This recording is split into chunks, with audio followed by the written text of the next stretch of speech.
ไหนใครสายอนิเมะบ้างอยากรู้ไหมว่าอนิเมะที่เราดูเนี่ยมันอยู่ยุคไหนสมัยไหนในประวัติศาสตร์ญี่ปุ่นสวัสดีค่ะจาก Channel Point View ค่ะอนิเมะญี่ปุ่นเนี่ยสร้างอิงประวัติศาสตร์เยอะมากแล้วเดี๋ยวก็จะไปอิงกับอารยธรรมยุคนั้นของญี่ปุ่นยุคนี้ของญี่ปุ่นบางทีเราก็รู้แหละว่าอันเนี้ยอนิเมะย้อนยุคนะแต่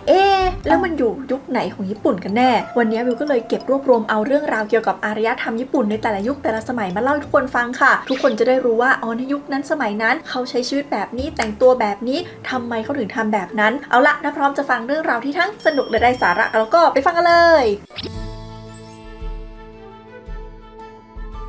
ก่อนอื่นนะวิวต้องขอออกตัวตรงนี้ก่อนเลยนะคะว่าเวลาที่เราพูดถึงอารยธรรมญี่ปุ่นโดยเฉพาะในช่วงที่เก่ามากๆเนี่ยนะในแต่ละแหล่งข้อมูลที่เราไปหากันเนี่ยเขาอาจจะแบ่งยุคไม่เหมือนกันแล้วปีอะไรเงี้ยบางทีมันจะไม่เหมือนกันบ้างอะไรบ้างเพราะว่าญี่ปุ่นเนี่ยนะคะเป็นหนึ่งในอารยธรรมที่เพิ่งจะมาจดประวัติศาสตร์ของตัวเองแบบยุคหลังๆค่ะดังนั้นมันไม่แปลกเลยค่ะที่ในยุคแรกๆมันจะไม่เหมือนกันในแต่ละแหล่งซึ่งจริงๆแล้วยุคสมัยของญี่ปุ่นเนี่ยก็แบ่งออกเป็นหลากหลายมากบางทีเขาก็แบ่งซอยย่อยๆเลยเพื่อความเข้าใจง่ายวิวขอแบ่งยุคอารยธรรมญี่ปุ่นเป็นทั้งหมด5ยุคด้วยกันค่ะนั่นก็คือยุคก่อนประวัติศาสตร์ยุคโบราณยุคศักดินายุคก่อนสมัยใหม่แล้วก็ยุคสมัยใหม่นะคะซึ่งในแต่ละยุคมันก็จะแบ่งเป็นยุคย่อยอีกค่ะเริ่มจากยุคก่อนประวัติศาสตร์นะคะก็คือยุคสมัยที่ยังไม่ได้มีการจดบันทึกตัวหนังสือยังไม่ได้เกิดนะคะยุคนี้วิวจะขอแบ่งออกเป็น2ยุคย่อยค่ะก็คือยุคโจโมงกับยุคยาโยอิเอาจริงๆมันปักยากมากเลยว่าเราจะเริ่มเล่าตรงไหนเพราะว่ามันมีหลักฐานพวกโบราณคดีต่างๆเนี่ยเขาขุดเจอว่าคนเนี่ยอยู่ที่ญี่ปุ่นมานานแสนนานละคือไกลสุดสามารถย้อนไปได้เป็นแบบแสนปีก่อนคริสต์ศักราชนู่นเลยนะแต่ถ้าเอาแบบอารยธรรมญี่ปุ่น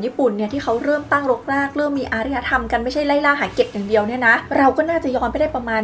11,000 ปีก่อนคริสต์ศักราชเราจะเรียกยุคนี้ว่ายุคโจโมงค่ะซึ่งมันจะเทียบได้เท่ากับประมาณยุคหินกลางเราจะรู้เลยว่าคนสมัยโจโมงเนี่ยชีวิตเขาก็คือการไล่ล่าหาเก็บเป็นหลักก็เก็บของป่าบ้างแล้วก็ล่าสัตว์บ้างนะคะแต่ในยุคสมัยเนี้ยมันไม่ใช่ว่าเขาล่าอย่างเดียวเขาเริ่มผลิตของได้ละก็จะเป็นพวกเครื่องปั้นดินเผาง่ายๆใช้เป็นพวกภาชนะใส่อาหารภาชนะเก็บพวกเนื้อสัตว์ที่อุตสาห์ไปล่ามาได้ส่วนการอยู่อาศัยเนี่ยเขายังไม่ได้สร้างบ้านขึ้นมาค่ะสมัยเนี้ยเขาใช้ชีวิตอยู่ด้วยการขุดรูลงไปในดินนะคะแล้วก็ทำหลังคาขึ้นมาด้วยการเอาฟางเนี่ยโปะข้างบนเพื่อป้องกันทั้งฝนแล้วก็ความร้อนค่ะและในยุคสมัยเนี้ยเขาก็อยู่กันเป็นชุมชนแล้วนะแต่ส่วนใหญ่ก็จะเป็นชุมชนแบบเครือญาติกันเป็นหลักยังไม่ได้มีความซับซ้อนทางสังคมมากยังไม่ได้แบบว่าอยู่รวมกันเยอะๆคนนี้สูงกว่าคนนั้นสูงกว่าคนนี้ส่วนคำว่าโจมงที่เป็นชื่อยุคเนี่ยนะคะเราเอามาจากลายเชือกที่มันอยู่บนเครื่องปั้นดินเผาของเขาค่ะคือเราจะเห็นได้เลยว่าสมัยนั้นเนี่ยเขาทำเครื่องปั้นดินเผาเขาไม่ได้ทำเฉยๆแล้วนะแต่เขามีความพยายามจะตกแต่งให้มันสวยด้วยการเอาเชือกไปทาบบ้างอะไรบ้างแล้วหลังจากนั้นเราก็จะเริ่มเห็นความซับซ้อนมากขึ้นในยุคโจโมงคือจากเครื่องปั้นดินเผาซับซ้อนน้อยก็เริ่มมีแบบมีหม้อดินรูปเปลวเพลิงมีรูปมงกุฎซึ่งนักโบราณคดีเนี่ยก็คาดการไว้ว่าเจ้าหม้อชนิดที่ว่าเนี่ยนะน่าจะไม่ได้เอามาใช้งานจริงหรอกน่าจะใช้ในพิธีกรรมอะไรบางอย่างและอีกอย่างนึงที่โดดเด่นมากๆนะคะก็คือตุ๊กตาโดกุซึ่งเป็นตุ๊กตาดินเผานี่แหละซึ่งจนถึงปัจจุบันเนี้ยเราก็ยังไม่รู้ค่ะว่าเขาทำขึ้นมาทำไมและในยุคโจโมงนี้นะคะก็เป็นยุคที่เขาสันนิษฐานกันว่าน่าจะเป็นจุดเริ่มต้นของราชวงศ์ญี่ปุ่นด้วยคือเราไม่รู้นะว่าจักรพรรดิองค์แรกจริงๆที่มีตัวตนจริงในยุคไหนสมัยไหนแต่ถ้าเอาตามตำนานเนี่ยนะคะคือจักรพรรดิจิมมุซึ่งสืบเชื้อสายมาจากเทพเจ้าอมาเตรัสึซึ่งถ้าเทียบเวลาแล้วอะไรแล้วเขาก็เทียบว่าน่าจะอยู่ในยุคโจโมงนี่แหละถ้าเอาตามประวัติศาสตร์ก็น่าจะเป็นหัวหน้าเผ่ามาก่อนแต่ว่าสามารถรบชนะแล้วก็รวบทุกอย่างมาได้ก่อนจะขึ้นครองบัลลังก์ประมาณ660ปีก่อนคริสต์ศักราชนะคะจะเห็นว่ายุคโจโมงเนี่ยมันยาวนานมากดังนั้นมันมีพัฒนาการในยุคมาเรื่อยๆเนาะแล้วพอเริ่มมีจักรพรรดิแล้วอะไรแล้วเนี่ยเขาก็พัฒนาการไปอีกขั้นนึงค่ะเข้าสู่ยุคย่อยยุคที่2นะคะก็คือยุคยาโยอิซึ่งก็จะอยู่ประมาณ400ปีก่อนคริสต์ศักราชจนกระทั่งถึงคศ250ค่ะยุคนี้คือยุคที่วิทยาการต่างๆมันเริ่มเจริญมากขึ้นจากในยุคโจโมงที่เน้นพวกเครื่องปั้นดินเผาใช้หินยุคนี้คือเริ่มเข้าสู่ยุคโลหะและเริ่มรู้จักการหล่อสำริดหล่อเหล็กขึ้นมาจากเดิมในยุคโจโมงเนี่ยเน้นไล่ล่าหาเก็บไม่ค่อยมีการปลูกอะไรเท่าไหร่หรอกคือมีบ้างแต่น้อยยุคยาโยอิเนี่ยนะคะเขาเริ่มมีการทำการเกษตรเริ่มเพาะปลูกละโดยเฉพาะการปลูกข้าวเนี่ยนะคะก็ยุคนี้เลยพอเริ่มมีการปลูกข้าวต้องมียุ้งฉางสำหรับเก็บข้าวแล้วพอเริ่มมีการใช้พวกเครื่องมือจากเหล็กจากสำริดแปลว่าต้องมีอะไรต้องมีการทำเหมืองด้วยรวมถึงว่าพอมีการทำการเกษตรปุ๊บเขาก็ต้องมีบ่อน้ำเอาไว้บริโภคเอาไว้ทำการเกษตรทั้งหลายนะคะและพอทำการเกษตรเนี่ยแปลว่าคุณจะไปเร่ร่อนเหมือนเดิมขุดรูอยู่ง่ายๆเหมือนเดิมไม่ได้แล้วเพราะว่าสมัยก่อนไล่ล่าหาเก็บไงเวลามีปัญหาอะไรก็ย้ายบ้านง่ายมันมีที่นาที่เราอุตสาห์หว่านข้าวไว้ต้องรอกี่เดือนถึงจะงอกเงยมานะคะแปลว่าที่อยู่เขาก็ต้องเปลี่ยนจากเดิมที่ขุดรูอยู่ง่ายๆตามธรรมชาติก็กลายเป็นว่าเริ่มสร้างบ้านเรือนละ แล้วด้วยความที่อาหารการกินอุดมสมบูรณ์ขึ้นไม่ต้องรอฟ้ารอฝนประกอบกับพอมาทำการเกษตรมาทำอะไรคนมันก็ต้องมาอยู่รวมกันมากขึ้นเพราะต้องการแรงงานสังคมมันก็จะเริ่มซับซ้อนขึ้นมันก็จะขยายตัวจากที่อยู่รวมกันเป็นหมู่บ้านเล็กๆกลายเป็นชุมชนขนาดใหญ่ต้องเริ่มมีหัวหน้าชุมชนมีหัวหน้าเผ่ามันไม่ใช่อยู่รวมกันจุดเดียวไงแต่ละคนเขาก็มีชุมชนของเขาชุมชน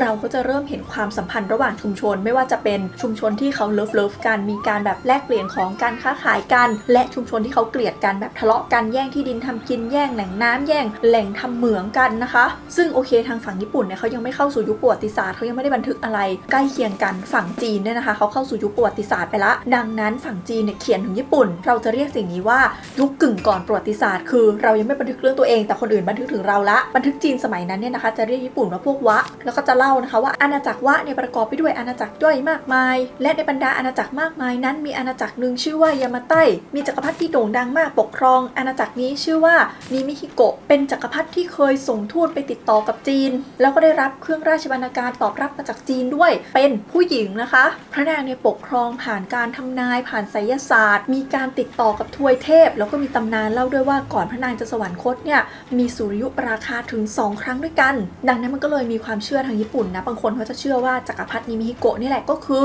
เทพเจ้าอมาเตระสึซึ่งเป็นผู้หญิงเป็นแบบเทพเจ้าแห่งดวงอาทิตย์เหมือนกันที่ลงมาปกครองคนนะคะและตามตำนานย้ำอีกครั้งว่าตามตำนานเขาก็เชื่อกันว่าจักรพรรดิองค์นี้แหละคือคนที่สร้างศาลเจ้าอิเซะซึ่งเป็นศาลเจ้าที่เก่าแก่มากๆแห่งหนึ่งในญี่ปุ่นค่ะก็เหมือนกับเมื่อกี้แหละที่วิวบอกไปคือเรื่องของอาณาจักรยามาไต้เนี่ยเป็นเรื่องที่ในเชิงวิชาการยังเถียงกันยับอยู่นะคะว่าเป็นอาณาจักรที่มีจริงหรือเป็นอาณาจักรในตำนานกันแน่ซึ่งนักวิชาการส่วนใหญ่ก็จะเอ็นเอียงไปทางว่าไม่มีจริงเป็นตำนานเฉยๆเพราะเอาจริงๆฟังมา2อาณาจักรเนี่ยเราจะงงๆกับไทม์ไลน์นิดนึงบอกว่าจักรพรรดิจิมมูเริ่มขึ้นเป็นจักรพรรดิแต่เมื่อกี้วิวเล่าในเชิงประวัติศาสตร์เขายังเป็นชุมชนยังไม่ฟอร์มตัวเลยแล้วมาตอนนี้อีกมีอาณาจักรใหญ่โตส่งเครื่องราชบรรณาการไปจีนอีกแต่เขาเพิ่งจะเริ่มเข้าสู่ยุคหินใหม่ก็น่าจะงงๆนิดนึงนะใดๆก็ตามเอาว่าในช่วงเป็นหมื่นปีนี้ญี่ปุ่นเริ่มฟอร์มตัวเป็นอาณาจักรละเริ่มไม่ใช่แบบชุมชนไล่ล่าหาเก็บเหมือนเดิมสังคมเริ่มซับซ้อนขึ้นเราเริ่มเห็นแล้วว่าชนชั้นปกครองมีความเกี่ยวข้องกับเทพเจ้าแล้วก็ไสยศาสตร์นะคะหลังจากหมดช่วงนี้เนี่ยนะคะญี่ปุ่นก็จะเริ่มมีการบันทึกประวัติศาสตร์ตัวเองและแปลว่าเข้าสู่ยุคประวัติศาสตร์ค่ะซึ่ง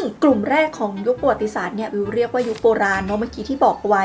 ในยุคโบราณเนี่ยนะคะก็จะแบ่งเป็นยุคย่อยอีก3ยุคด้วยกันค่ะก็คือยุคยามาโตะยุคนาราแล้วก็ยุคเฮอันนะคะนารากับเฮอันนี่การ์ตูนเยอะพอควรเลยนะทุกคนแต่เราเริ่มจากยามาโตะก่อนยุคยามาโตะเนี่ยนะคะเป็นยุคแรกของยุคประวัติศาสตร์คือเริ่มมีการบันทึกละซึ่งยุคนี้ก็จะอยู่ประมาณคริสต์ศักราชที่250ประเด็นก็คือถ้าเราไปดูในหนังสือบางเล่มเขาจะไม่ได้บันทึกชื่อยุคว่ายุคยามาโตะแต่หนังสือบางเล่มเนี่ยเขาจะเรียกว่ายุคโคฟุนหรือว่ายุคอสึกะนะคะซึ่งโคฟุนกับอสึกะเนี่ยเป็นยุคย่อยของยุคยามาโตะอีกทีนึงส่วนสาเหตุที่หนังสือบางเล่มเขาจะเรียกรวมๆยุคนี้ว่ายุคยามาโตะเนี่ยก็เพราะว่าในช่วงปลายๆของยุคโคฟุนเนี่ยราชวงศ์ยามาโตะเริ่มแบบว่าขึ้นมาสู่อำนาจละเขาก็เลยบอกว่าอ่ะเรียกรวมๆง่ายๆเลยว่ายุคนี้คือยุคที่เริ่มมีราชวงศ์ยามาโตะเพราะเราไม่รู้ว่าจักรพรรดิจริงๆเนี่ยเริ่มที่ไหนอะไรยังไงเพราะดูเป็นตำนานมากๆราชวงศ์ยามาโตะเนี่ยมีจริงแล้วก็เป็นราชวงศ์ที่สืบเชื้อสายมาจนถึงปัจจุบันนะคะญี่ปุ่นนี่คือปกครองราชวงศ์เดียวมายาวๆตั้งแต่สมัยยุคนู้นเลยนะ1,200 ปีนะคะใดๆก็ตามตอนแรกเนี่ยวิวบอกว่าโคฟุนก่อนแล้วค่อยอสึกะใช่ไหมโคฟุนเนี่ยเป็นช่วงที่ญี่ปุ่นอาณาจักรขยายใหญ่ขึ้นเริ่มมีวิทยาการเริ่มติดต่อกับต่างชาติจริงจังจุดเด่นของยุคโคฟุนเลยนะคะก็คือเราเจอหลุมศพรูปทรงแปลกๆค่ะเราเจอตั้งแต่รูปทรงเบสิกแบบสี่เหลี่ยมวงกลมไปจนกระทั่งถึงรูปทรงที่ประหลาดมากคือรูปเป็นแบบทรงกุญแจทุกคนแล้วพวกหลุมศพพวกนี้ชื่อชัดเลยว่าเอาไว้ฝังศพคนชนชั้นปกครองดังนั้นมันมีการแบบแบ่งชนชั้นปกครองแบบชัดเจนมากถึงขนาดที่ว่าคุณเป็นชนชั้นปกครองคุณสามารถสร้างอะไรใหญ่โตของคุณได้ละแล้วถ้าไปดูจากหลักฐานทางประวัติศาสตร์ฝั่งจีนนะคะจะเห็นว่ายุคนี้ญี่ปุ่นจีนเกาหลีมีการติดต่อกันไปติดต่อกันมาคือฝั่งจีนเนี่ยเขาเขียนเล่าประมาณว่าเขาอะแต่งตั้งให้คนจากอาณาจักรวะไปปกครองแพ็กแจกับชินลาของฝั่งเกาหลีอีกทีนึงซึ่งอันนั้นคืออาณาจักรโบราณเกาหลีใดๆก็ตามถ้าไปดูยุคสมัยนี้จะเห็นเลยว่าเป็นยุคที่ญี่ปุ่นรับอิทธิพลจากเกาหลีไม่ว่าจะเป็นพวกวิทยาการต่างๆอย่างการผลิตเครื่องโลหะเครื่องปั้นดินเผาการทอผ้าการถลุงเหล็กวิศวกรรมโย ไทอย่างเงี้ยก็คือเอามาจากเกาหลีนะคะแล้วก็ในยุคสมัยเนี้ยเป็นยุคที่ญี่ปุ่นเริ่มใช้อักษรคันจิเพราะว่าได้รับอิทธิพลจากจีนนะแล้วอักษรนี้ก็แพร่หลายกันอยู่ในหมู่ชนชั้นสูงซึ่งพอรับอักษรมาเขาไม่ได้รับมาแต่อักษรเนี่ยคือคงไม่ได้แบบว่าเอาตัวหนังสือมาเฉยๆเขาก็เอาวิทยาการต่างๆมาจากจีนด้วยนะคะไม่ว่าจะเป็นการแพทย์ดาราศาสตร์รวมถึงการใช้ปฏิทินค่ะต่อกันที่ยุคอสึกะนะคะในช่วงคริสตศตวรรษที่6ค่ะช่วงนี้เนี่ยเป็นช่วงที่โดดเด่นมากๆด้านศิลปะเพราะว่าได้รับอิทธิพลจากยุคเว่ยเหนือของจีนรับผ่านคาบสมุทรเกาหลีมาอีกทีนึงเพราะว่ายุคนี้เขาติดต่อกับจีนแล้วก็เกาหลีเยอะมากดังนั้นที่ได้มานอกจากศิลปะเนี่ยนะคะก็จะเป็นอิทธิพลจีนอื่นๆเช่นศาสนาพุทธที่เข้ามาแล้วก็ได้รับการสนับสนุนจากชนชั้นปกครองนะคะส่วนอย่างอื่นๆที่ได้เข้ามานะคะก็มีลัทธิเต๋าแล้วก็แนวคิดของจื้อนี่เข้ามาหนักเลยก็ได้แนวคิดเคารพผู้อาวุโสมานะคะปรากฏว่าได้มาปุ๊บเจ้าชายของญี่ปุ่นชื่อเจ้าชายโชโตกุเนี่ยก็เห็นว่าแนวคิดเชื่อฟังผู้อาวุโสเนี่ยสามารถเอามาใช้กับเรื่องชนชั้นปกครองได้ประมาณว่าเชื่อฟังในครอบครัวแล้วก็ต้องเชื่อฟังผู้ปกครองด้วยนะให้คนในอาณาจักรเนี่ยเหมือนเชื่อฟังผู้ปกครองเหมือนกับเชื่อฟังบรรพบุรุษของตัวเองแล้วในยุคนี้เนี่ยนะคะก็เป็นยุคที่มีกฎหมายของญี่ปุ่นเกิดขึ้นด้วยก็คือรัฐธรรมนูญฉบับ17มาตรานะคะซึ่งก็จะเน้นเรื่องสันติภาพพาราดอนภาพตัวนี้จะเป็นรากฐานของกฎหมายญี่ปุ่นยาวๆมาเลยค่ะนี่แหละค่ะยุคโคฟุนกับอสึกะซึ่งเป็นส่วนหนึ่งของยุคยามาโตะเนาะข้ามไปต่อที่ยุคถัดไปก็คือยุคนาราค่ะยุคนารานี่แน่นอนสิ่งที่โดดเด่นที่สุดก็คือเมืองหลวงอยู่ที่เมืองนาราที่เราไปเที่ยวเป็นแบบมีกวางกันอะไรกันนะคือยุคนี้ไม่ได้มีอะไรเปลี่ยนแปลงจากยุคก่อนหน้ามากมายค่ะก็ยังเป็นยุคที่รับอิทธิพลจากจีนจากเกาหลีอยู่แล้วก็สิ่งหนึ่งที่จะเข้มข้นขึ้นมากเลยก็คือพุทธศาสนานะคะสังเกตได้จากการสร้างพระในยุคนั้นพระใหญ่ไดบุสึที่วัดโทไดที่นาราที่คนไปเที่ยวกันน่ะก็ยุคนี้นี่แหละแต่ในยุคนาราที่ไม่ค่อยมีจุดเด่นอะไรมากมายเนี่ยนะคะมีอย่างหนึ่งถือกำเนิดขึ้นค่ะก็คือการจดบันทึกประวัติศาสตร์ของญี่ปุ่นก่อนหน้านี้ญี่ปุ่นไม่ได้จดบันทึกประวัติศาสตร์ตัวเองอะไรหรอกคือมีตัวหนังสือแล้วแต่ยังไม่ได้จดจริงจังนะคะยุคนี้แหละเป็นยุคที่เขารวบรวมแล้วก็จดบันทึกประวัติศาสตร์ของชาติตัวเองแบบจริงจังจนกระทั่งเกิดมาเป็นหนังสือประวัติศาสตร์เล่มแรกของญี่ปุ่นค่ะก็คือโคจิกิแล้วก็เกิดเล่มที่2ต่อมาด้วยนะคะชื่อว่านิฮงโชกิซึ่งในยุคนี้นะคะก็ไม่ได้มีแค่หนังสือประวัติศาสตร์นะแต่วรรณกรรมเล่มแรกอย่างมังโดชูก็เกิดยุคนี้รวมไปถึงสมุดฟุโดกินะคะที่เป็นสมุดอธิบายถึงภูมิศาสตร์ภูมิประเทศในยุคนั้นเนี่ยก็เกิดยุคนี้เหมือนกันซึ่งตัวนี้จะสำคัญมากในเวลาที่เขาเกิดทำสงครามกันขึ้นมาเพราะว่ามันจะได้วางแผนถูกอะไรถูกไงซึ่งเรื่องนี้ก็ได้รับอิทธิพลมาจากการทำแผนที่ของจีนเหมือนกันค่ะใดๆก็ตามนาราไม่ค่อยมีอะไรมากดังนั้นข้ามไปยุคถัดไปก็คือยุคเฮอันค่ะเฮอันนี่นับเป็นยุคทองของประวัติศาสตร์ญี่ปุ่นเลยดังนั้นใครที่อ่านการ์ตูนดูอนิเมะเนี่ยหลายต่อหลายเรื่องจะเกิดในยุคนี้นะคะยุคนี้เนี่ยนะคะจะเป็นยุคที่จักรพรรดิเนี่ยย้ายเมืองหลวงจากนารามาอยู่ที่เกียวโตปัจจุบันแล้วก็เรียกว่าเมืองเฮอันนะถามว่าทำไมต้องย้ายเพราะว่าในช่วงปลายยุคนาราเนี่ยมันมีปัญหาคืออิทธิพลพุทธศาสนาเข้ามามากเกินไปมากจนกระทั่งอำนาจจักรพรรดิเนี่ยน้อยลงพระสงฆ์แทรกแซงศาสนาจักรพรรดิองค์ใหม่ก็เลยมองว่าเอาไม่ได้และย้ายเมืองหลวงหนีดีกว่าแล้วก็จะได้แบบฟื้นฟูอำนาจราชวงศ์อะไรอยู่ที่เกียวโตแถมยุคนี้เนี่ยนะคะยังเป็นยุคที่ญี่ปุ่นเนี่ยเริ่มมีศิลปะวัฒนธรรมในแบบของตัวเองด้วยถ้าไปดูไทม์ไลน์ดีๆจะเห็นว่ายุคเฮอันน่ะมันตรงกับช่วงปลายราชวงศ์ถังพอดีคือราชวงศ์ถังของจีนเนี่ยเป็นยุครุ่งเรืองของจีนศิลปะวัฒนธรรมคือแน่นมากทีนี้พอราชวงศ์ถังเสื่อมไปเนี่ยนะคะมันทำให้จีนเขาไปวุ่นวายกับเขาเองอยู่ก็ไม่มีเวลาจะส่งอิทธิพลมาที่ประเทศอื่นๆส่วนญี่ปุ่นเองก็ไม่ได้อยากได้อะไรจากจีนเพราะว่าแค่เห็นจีนแบบวุ่นวายอยู่ก็ไม่อยากยุ่งละดังนั้นเขาก็มีเวลาใส่ใจตัวเองไปพัฒนาศิลปะวัฒนธรรมอะไรของตัวเองจากเดิมแต่งตัวแบบจีนที่ผ่านมาช่วงนี้ก็มีเวลาเริ่มคิดแล้วว่าฉันจะประยุกต์ชุดจีนยังไงให้กลายมาเป็นกิโมโนแล้วก็มีเวลาไปทำอย่างอื่นด้วยอย่างเรื่องวรรณกรรมยุคนี้คือโดดเด่นมากๆนะคะเพราะว่ามีวรรณกรรมเรื่องดังที่สุดของญี่ปุ่นเลยเกิดขึ้นมาเรื่องหนึ่งก็คือเกนจิโมโนกาตาริหรือว่าตำนานเกนจิเป็นนิยายเกี่ยวกับแบบผู้ชายที่เจ้าชู้แล้วซึ่งแน่นอนนะคะว่านี่คือแมททีเรียลที่ดีมากสำหรับการเอามาประยุกต์ใช้ในยุคใหม่เราจะเห็นซีรีส์การ์ตูนแอนิเมะที่ทำจากตำนานเกนจิเนี่ยเต็มไปหมดเลยค่ะยุคนี้ตัวอักษรอะไรมันโดดเด่นจริงๆเพราะว่าญี่ปุ่นมีตัวอักษรของตัวเองละจากเดิมที่ใช้คันจิเอามาจากภาษาจีนอย่างเดียวใช่ไหมตอนนี้เขามีระบบตัวอักษรของตัวเองขึ้นมาชื่อว่าอักษรคณะก็คือแบ่งเป็น2ชุดฮิราคานะกับคาตาคานะซึ่งฮิราคานะเนี่ยเขาเชื่อว่าเริ่มจากผู้หญิงเห็นคันจิแล้วปวดหัวประมาณว่าเส้นมันเยอะก็เลยตัดทอนเอาแบบเส้นง่ายๆนะคะส่วนคาตาคานะที่ปัจจุบันนี้เอาไว้เขียนพวกภาษาต่างชาติเนี่ยเขาเชื่อว่ามาจากพวกพระสงฆ์คือต้องการแบบบันทึกเสียงสวดมนต์แบบง่ายๆไม่ได้อยากเขียนคันจิแบบงงๆนะคะดังนั้นมันก็เลยเป็นสาเหตุที่ทำให้ฮิราคานะเนี่ยมันง่ายส่วนคาตาคานะเนี่ยเน้นเรื่องเก็บเสียงนั่นเองค่ะ แล้วเรื่องศิลปะเนี่ยนะคะยุคนี้ก็เป็นยุคนึงที่ศิลปะแบบญี่ปุ่นที่เขาเรียกว่ายามาโตเอะเนี่ยเด่นขึ้นมาเลยญี่ปุ่นยุคนี้เหมือนแบบจะฉีกตัวเองออกจากความเป็นจีนเต็มที่แบบฉันมีสไตล์ของฉันเองแล้วนะประเด็นคือด้านการปกครองเนี่ยเราจะเห็นว่าจักรพรรดิพยายามหลุดพ้นจากอำนาจพระสงฆ์สมัยนาราใช่ไหมก็ได้อำนาจคืนมาเป็นของตัวเองแฮปปี้กระดีกระดาปรากฏว่าอยู่ๆไปมันเริ่มอีกละเพราะว่าเริ่มมีตระกูลหนึ่งมีอำนาจขึ้นมาเยอะมากค่ะก็คือตระกูลฟูจิวาระซึ่งใครดูฮิคารุเซียนโกะเนี่ยจะรู้ว่ามันมีวิญญาณที่แบบชื่อฟูจิวาระนี่แหละมาจากอันนี้นี่แหละแต่ว่าตัวละครนั้นไม่ได้มีตัวตนจริงนะคะเขาแค่สมมุติว่ามาจากตระกูลฟูจิวาระทีนี้ประเด็นก็คือฟูจิวาระเนี่ยถึงจะมามีอำนาจเริ่มแบบแทรกแซงราชสำนักแต่ก็ไม่ได้มีอำนาจตลอดรอดฝั่งอ่ะมันก็มีช่วงที่แบบพระเริ่มกลับมาอีกรอบอะไรอีกรอบสุดท้ายจักรพรรดิแบบเริ่มปวดหัวประมาณว่าอ๋อคนนั้นก็จะมามีอำนาจคนนี้ก็มามีอำนาจมันไม่ได้ก็เลยไปดึงอีก2ตระกูลชื่อว่าตระกูลไทระกับมินาโมโตะเนี่ยเข้ามาเพื่อที่ว่า1เลยมาคุมอำนาจพระแล้วก็มาคานอำนาจกับฟูจิวาระมันก็เลยกลายเป็นช่วงที่เกิด3ตระกูลเนี่ยตีกันยับเลยนะคะและเป็นแมททีเรียลที่ดีมากที่ทำให้เกิดแอนิเมชันอะไรต่างๆมากมายรวมถึงเกมด้วยเราจะเห็นแบบชื่อไทระมินาโมโตะฟูจิวาระเนี่ยโผล่ขึ้นมาบ่อยมากปรากฏว่า3ตระกูลตีกันเนี่ยนะคะตระกูลที่ชนะได้ก็คือตระกูลมินาโมโตะค่ะซึ่งพอมินาโมโตะก้าวเข้ามาสู่อำนาจปุ๊บทางนักวิชาการเขาก็จะมองว่าอ่ะเนี่ยจบยุคเฮอันละพอเข้าสู่ยุคใหญ่ๆยุคใหม่ที่เราแบ่งไว้5ยุคแรกก็คือยุคศักดินานะคะเป็นยุคที่จะงงๆนิดนึงทุกคนเพราะว่านักวิชาการเนี่ยเขาก็จะแบ่งออกเป็นทั้งหมด3ยุคย่อยนะคะแล้วก็มียุคแบบคาบเกี่ยวอีก1ยุคก็คือเริ่มจากยุคคามาคุระต่อด้วยยุคคาบเกี่ยวยุคนันโบคุโจหรือว่ายุคราชวงศ์เหนือใต้แล้วก็ต่อด้วยยุคมุโรมาจิและสุดท้ายนะคะก็คืออาซึจิโมโมยามะค่ะเพื่อความให้ทุกคนงงวิวขออนุญาตรวบเล่ารวมๆเลยแล้วกันนะเพราะจริงๆ3ยุคกว่าๆเนี้ยมันเป็นยุคที่มีความคล้ายคลึงกันมากมันอาจจะแตกต่างกันแค่ว่า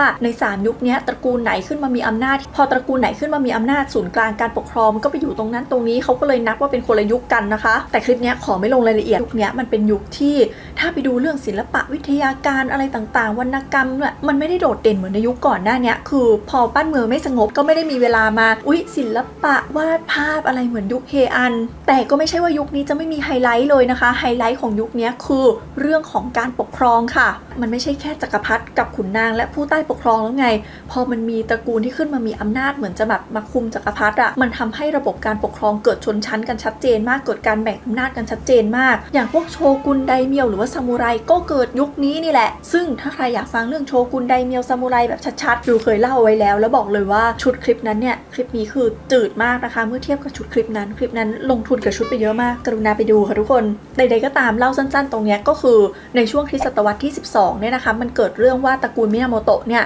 ขึ้นมามีอำนาจมากกว่าจักรพรรดิแล้วก็มีการแบบตั้งตำแหน่งโชกุนขึ้นมาคือจักรพรรดิยังอยู่นะโชกุนกับจักรพรรดิเป็นคนละตำแหน่งกันนะคะโชกุนคือขุนนางที่ขึ้นมาแล้วก็บอกว่าฉันจะบริหารนะเธอจะอยู่ก็อยู่เป็นตุ๊กตาไปแล้วกันแล้วตัวโชกุนเนี่ยก็เหมือนคุมอำนาจทางการทหารนู่นนี่นั่นแล้วก็แบ่งอำนาจลงมาเป็นเหมือนรองตัวเองออกมาประมาณว่าฉันคุมแผ่นดินใหญ่ตรงนี้ส่วนเธอคุมเมืองนี้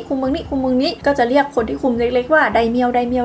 และซามูไรก็เป็นลูกน้องไดเมียวทีนึงก็คือรับคอนเซ็ปต์มาจากจีนนั่นแหละใดๆก็ตามมันก็มีช่วงที่อำนาจโชกุนอะร่อแร่เหมือนกันก็เลยทำให้เขาเปลี่ยนยุคย่อยเป็นยุคมุโรมาจิอะไรเงี้ยซึ่งทำไมวิวบอกว่าวิวจะไม่เจาะลึกแล้วทำไมถึงต้องเจาะลึกยุคนี้เพราะยุคนี้มันเป็นยุคที่ศาสนาพุทธนิกายเซนรุ่งเรืองค่ะก็คือยุคในเรื่องอีคิวซังนั่นเองซึ่งก็ไม่แน่ใจเหมือนกันว่าคนฟังตอนนี้เกิดทันอีคิวซังไหมนะเอาว่ามีอีคิวซังก็อยู่ยุคนี้และที่เราเห็นในเรื่องว่าอีคิวซังแบบมีการท้าทายอำนาจโชกุนดูเป็นแบบว่าตัวโง่ๆก็เพราะว่ายุคนี้มันเป็นยุคที่อำนาจโชกุนลดลงนี่แหละค่ะซึ่งในเชิงประวัติศาสตร์เนี่ยนะพออำนาจโชกุนลดลงเนี่ยอำนาจไดเมียวก็มีมากขึ้นแล้วพอไดเมียวมีอำนาจมากขึ้นก็สามารถแบบมีซามูไรในปกครองมากขึ้นสามารถเก็บภาษีมากขึ้นสามารถแย่งชิงดินแดนกันมากขึ้นดังนั้นเวลาที่เราบอกว่าให้คนญี่ปุ่นแต่งกายย้อนยุคเนี่ยคนจำนวนมากเลยก็จะชอบแต่งเป็นยุคนี้แหละเพราะว่าแต่งเป็นโชกุนแต่งเป็นไดเมียวมันเด่นไงแถมมันยังเป็นยุคที่พอมันมีความขัดแย้งขึ้นมันมีการรบกันระหว่างไดเมียวปราสาทนั้นไดเมียวปราสาทนี้มันก็จะต้องมีดราม่าของมันแบบโอ้ยปราสาทนี้มีเจ้าหญิงปราสาทนี้มีผู้ปกครองนี้สืบทอดอำนาจนู่นนี่นั่นมันก็เลยสามารถเอามาทำหนังทำซีรีส์ทำอนิเมะอะไรได้เต็มไปหมดเลยนะคะและ ไอ้ที่เขาตีกันแย่งอำนาจกันเนี่ยมันยาวนานมากทุกคนมันยาวนานเป็น100 ปีเลยซึ่งหลายๆคนจะรู้จักช่วงเนี้ยในนามของสงครามเซนโงคุเพราะว่าเวลาตีกันไปตีกันมามันก็จะเริ่มแบบว่าจับกลุ่มแหละสุดท้ายมันเหลือ3กลุ่มเด่นๆค่ะก็คือโอดะโนบุนากะโทกุงาวะอิเอสึโทโยโทมิฮิเดโยชินะคะช่วงสงครามเซนโงคุเนี่ยก็จะเป็นช่วงที่เขาเรียกว่า3ก๊กเวอร์ชันญี่ปุ่นนั่นแหละแล้วเข้าช่วงตรงนี้ปุ๊บเนี่ยจริงๆเราก็ไม่ได้อยู่ในยุคศักดินาเท่าไหร่แล้วแหละเราเข้าสู่ยุคญี่ปุ่นก่อนสมัยใหม่ละเอาว่าวิวไม่ลงรายละเอียดอะไรมากแต่ใดๆก็ตามหลังจากที่มันตีกันยับอะไรของมันไปเนี่ยนะไปฟังเอาในคลิปสงครามเซนโงคุนะคะมันสรุปจบที่ว่าตระกูลโทกุงาวะเนี่ยชนะไปแล้วทำให้จักรพรรดิเนี่ยแต่งตั้งให้โทกุงาวะเนี่ยดำรงตำแหน่งโชกุนแล้วโทกุงาวะเนี่ยก็ย้ายศูนย์กลางอำนาจนะคะไปอยู่ที่เมืองเอโดะหรือว่าเมืองโตเกียวปัจจุบันทำให้เราเข้าสู่ยุคใหม่ค่ะก็คือยุคเอโดะหรือว่ายุคโทกุงาวะนั่นแหละแต่ต้องบอกว่าเอโดะยังไม่ใช่เมืองหลวงนะเมืองหลวงยังเป็นเกียวโตเหมือนเดิมเพราะว่าจักรพรรดิอยู่เกียวโตในขณะที่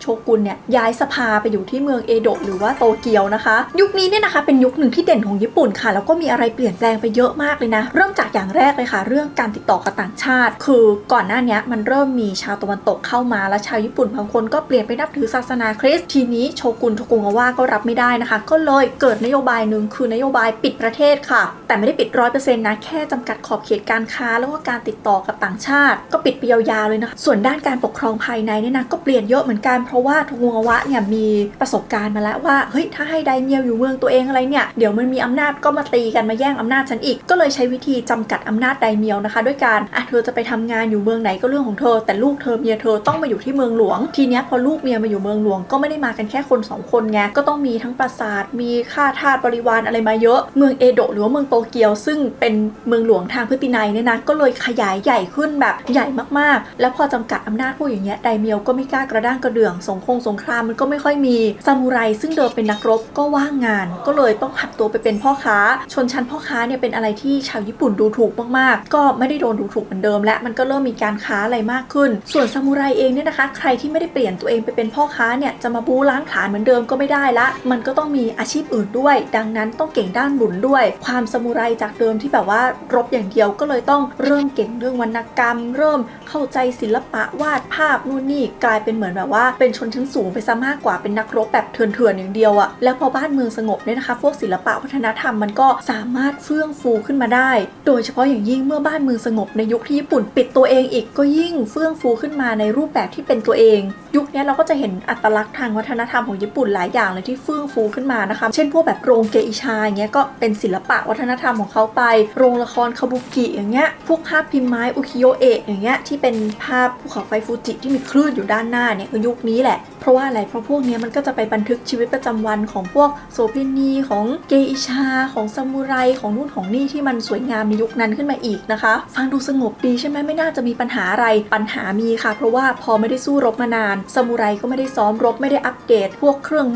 มืออาวุธอะไรต่างๆเทคโนโลยีก็ไม่ได้อัปเดตพอข้ามมาช่วงศตวรรษที่19ชาติตะวันตกมาละอยากจะมาค้าขายกับญี่ปุ่นในเมื่อเธอไม่เปิดประเทศค้าขายกับฉันใช่ไหมงั้นฉันบังคับเลยนะคะอเมริกาก็เข้ามาบังคับให้ญี่ปุ่นเปิดประเทศค่ะก็เกิดส่วนที่สัญญาที่ไม่เป็นธรรมไม่เป็นอะไรสุดท้ายระบบโชกุนมันก็เลยล่มสลายคนไม่เชื่อในระบบโชกุนละคนบอกว่าเฮ้ยถ้าเธอจะบริหารนี้ไม่ต้องบริหารอำนาจของจักรพรรดิซึ่งหายไปนานมากแต่ยังมีอยู่นะก็เลยกลับมาอีกครั้งหนึ่งนะคะและการกลับมาของอำนาจจักรพรรดินะคะก็ทำให้เราเข้าสู่ยุคถัดไปค่ะก็คือยุคสมัยใหม่นะคะซึ่งยุคสมัยใหม่เนี่ยก็จะเปิดตัวด้วยยุคเมจิค่ะเพราะว่าในยุคสมัยใหม่เราก็จะนับชื่อยุคตามว่าจักรพรรดิองค์ไหนแล้วนะยุคเมจิก็คือจักรพรรดิเมจินะคะจักรพรรดิเมจิเนี่ยก็จะตรงกับสมัยรัชกาลที่5ของไทยยุคนี้เป็นยุคที่เกิดการฟื้นฟูอำนาจจักรพรรดิแบบดึงทุกอย่างเข้ามาสู่ศูนย์กลางของจักรพรรดิให้หมดยกเลิกศักดินาทิ้งโชกุนไม่เอาไดเมียวไม่เอาละอำนาจที่ดินอะไรของจักรพรรดิหมดและเนื่องจากโดนตะวันตกบีบคั้นมาไงดังนั้นเขาก็ต้องพัฒนาตัวเองให้ทันสมัยก็มีความแบบว่ารับวัฒนธรรมตะวันตกเต็มที่จัดตั้งสถานศึกษาแบบตะวันตกเราต้องเรียนรู้แบบตะวันตกนู่นนี่ตะวันตกก็คือยุคจักรพรรดิเมจินี่แหละด้านการทหารนี่คือไปเรียนรู้แบบตะวันตกมาจนสามารถสุดท้ายเอาชนะรัสเซียได้ที่วิวเคยเล่าไปอ่ะส่วนด้านการปกครองก็จัดระบบให้เป็นสมัยใหม่เลยมีรัฐสภามีระเบียบการคลังการธนาคารปรับปรุงภาษีมีการพัฒนาอุตสาหกรรมมีรถไฟสายแรกวัฒนธรรม ตะวันตกก็หลั่งไหลเข้ามาเยอะมากแต่ญี่ปุ่นเนี่ยเขาไม่ได้รับเข้ามาแบบรับเข้ามาอย่างเดียวเขารับเข้ามาแล้วก็มาผสานกับความเป็นตัวเองด้วยว่าอันนี้ฉันรับเข้ามาแล้วจะทำยังไงดีนะให้มันมีความเป็นญี่ปุ่นเหมือนกันนะคะอันนี้วิวก็เคยเล่าไปแล้วในคลิปเก่าๆไปย้อนดูเอานะปรากฏว่าผ่านไปแวบหนึ่งนะคะจักรพรรดิเมจิก็สวรรคตค่ะจักรพรรดิไทโชก็ขึ้นมาปกครองญี่ปุ่นต่อคนส่วนใหญ่จะไม่ค่อยรู้จักยุคไทโชเท่าไหร่ค่ะเพราะมันสั้นแค่ประมาณ 14-15 ปีแล้วก็ไม่ได้มีจุดเด่นอะไรขนาดนั้นแต่แอนิเมะดังๆที่ใช้ฉากหลังเป็นยุคไทโชก็มีอยู่นะอย่างดาบพิฆาตอสูรนี่ก็ยุคไทโชนะคะยุคนี้จริงๆเป็นยุคที่ญี่ปุ่นเปลี่ยนแปลงไปพอสมควรค่ะเพราะว่าพอจักรพรรดิเมจิสวรรคตไปเนี่ยจักรพรรดิเมจิคือแข็งแกร่งมากใช่ปะจักรพรรดิไทโชไม่ได้แข็งแกร่งเท่าพ่อค่ะแล้วก็ร่างกายค่อนข้างอ่อนแอด้วยดังนั้นการปกครองมันก็ระสำระสายไงเพราะว่ามันเพิ่งเปลี่ยนการปกครองมานี่สมัยที่2เองอะแล้วตอนนั้นเนี่ยญี่ปุ่นแบบเป็นระบอบเหมือนจะประชาธิปไตยแล้วอะดังนั้นพวกที่ปกครองพวกอะไรมันก็ไม่ใช่อำนาจของจักรพรรดิมาแต่งตั้งเหมือนสมัยโบราณละช่วงยุคนั้นเป็นต้นมาจักรพรรดิก็เลยเหมือนไม่ได้ค่อยมีอำนาจทางการเมืองซะเท่าไหร่ยุคนี้ศิลปะวัฒนธรรมก็จะไม่มีอะไรมากนะคะเหมือนกับค่อนข้างจะอนุรักษ์สิ่งที่มีก่อนหน้านี้มากกว่าแบบก่อนหน้านี้ทำอะไรฉันก็ทำตามไปเรื่อยๆแต่จุดเด่นของยุคนี้เลยคือเนื่องจากถูกตะวันตกบีบคั้นมาตั้งแต่ก่อนสมัยจักรพรรดิเมจิละตอนจักรพรรดิเมจิคือการแบบว่าปูรากฐานเพื่อให้เขามีความเป็นตะวันตกมากขึ้นพอมายุคนี้ญี่ปุ่นก็เริ่มรู้สึกแล้วว่าไม่ได้ถ้าสมมติว่าฉันอยู่เฉยๆฉันจะเป็นเหยื่อดังนั้นญี่ปุ่นก็เลยเริ่มมีแนวคิดว่าฉันจะแผ่ขยายอำนาจตัวเองให้ใหญ่ที่สุดฉันจะไม่เป็นเหยื่อฉันจะเป็นผู้ล่าเราก็จะเห็นญี่ปุ่นที่เข้าไปยึดคาบสมุทรเกาหลีแล้วก็ไปสั่งเกาหลีบอกว่าห้ามเป็นตัวเองน่าจะต้องเป็นแบบนี้แบบนี้แบบนี้แบบญี่ปุ่นอย่างที่ทุกวันนี้เราจะเห็นว่าวัฒนธรรมเกาหลีหลายๆอย่างดูคล้ายญี่ปุ่นคนเกาหลีบางคนรู้ภาษาญี่ปุ่นป้ายบางที่เป็นภาษาญี่ปุ่นก็เพราะว่ายุคสมัยนี้นี่แหละค่ะแล้วก็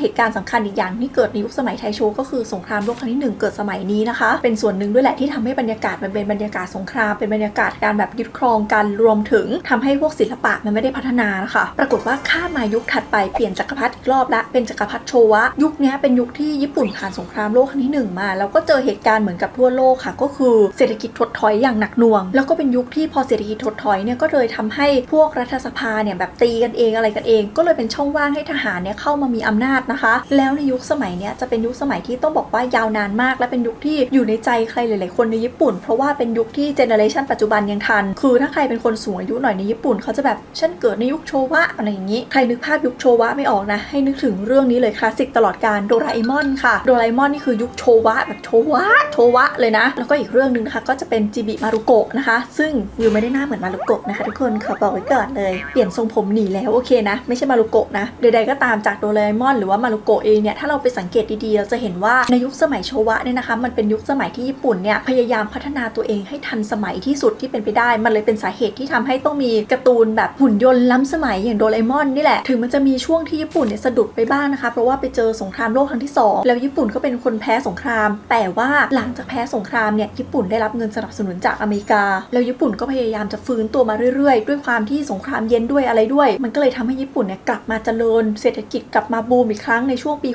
60-70แล้วก็เลยทำให้ยุคนี้วัฒนธรรมญี่ปุ่นคือรุ่งเรืองมากแล้วก็แพร่หลายไปทั่วโลกมากๆนะคะอย่างพวกอุตสาหกรรมต่างๆรถยนต์เครื่องใช้ไฟฟ้าญี่ปุ่นก็คือสร้างแบรนด์แล้วก็ส่งออกไปต่างประเทศไปมีอิทธิพลระดับโลกเลยและยุคนี้ญี่ปุ่นก็คือเป็นผู้นำวัฒนธรรมป๊อปหลายๆอย่างในโลกเลยนะคะไม่ว่าจะเป็นการ์ตูนกล้องฟิล์มเพลงซิตี้ป๊อปไอดอลรวมถึงมังงะทั้งหลายก็บูมมากในยุคสมัยนี้ค่ะญี่ปุ่นเนี่ยอยู่ในยุคโชวะมาอย่างยาวนานนะคะจนกระทั่งปี 1989 จักรพรรดิโชวะสวรรคตค่ะจักรพรรดิอากิฮิโตะเนี่ยก็ขึ้นมาครองราชย์แทนนะคะทำให้ญี่ปุ่นเข้าสู่ยุคใหม่ก็คือยุคเฮเซนั่นเองซึ่งถ้าพูดถึงยุคเฮเซเราจะรู้เลยว่าแอนิเมะเรื่องนึงเนี่ยมีฉากอยู่ในยุคเฮเซนั่นก็คือยอดนักสืบจิ๋วโคนันนะคะเพราะว่าคุโดชินิจิเป็นเชอร์ล็อกโฮมส์แห่งยุคเฮเซนั่นเองค่ะซึ่งเอาจริงๆยุคเฮเซมันยุคแบบปัจจุบันมากๆแล้วเราแทบไม่ต้องเล่าถึงละเพราะว่ามันก็คือยุคแบบ90ยุคปี2000ยุคอะไรที่ทั่วโลกมันเกิด globalization แล้วมันแบบว่ามันไปพร้อมกันทั่วโลกแล้วนะดังนั้นวิวว่ายุคเฮเซไม่ต้องเล่าหรอกมันก็เป็นยุคที่รัฐบาลญี่ปุ่นเผยแพร่ซอฟต์พาวเวอร์ไปทั่วโลกนั่นแหละก็เลยทำให้เกิดกระแสญี่ปุ่นฟีเวอร์แบบฟีเวอร์เราก็ยังดูการ์ตูนญี่ปุ่นอ่านมังงะญี่ปุ่นกันจนกระทั่งเกิดคลิปญี่ปุ่นนี้นะและญี่ปุ่นก็อยู่ในยุคเฮเซมาย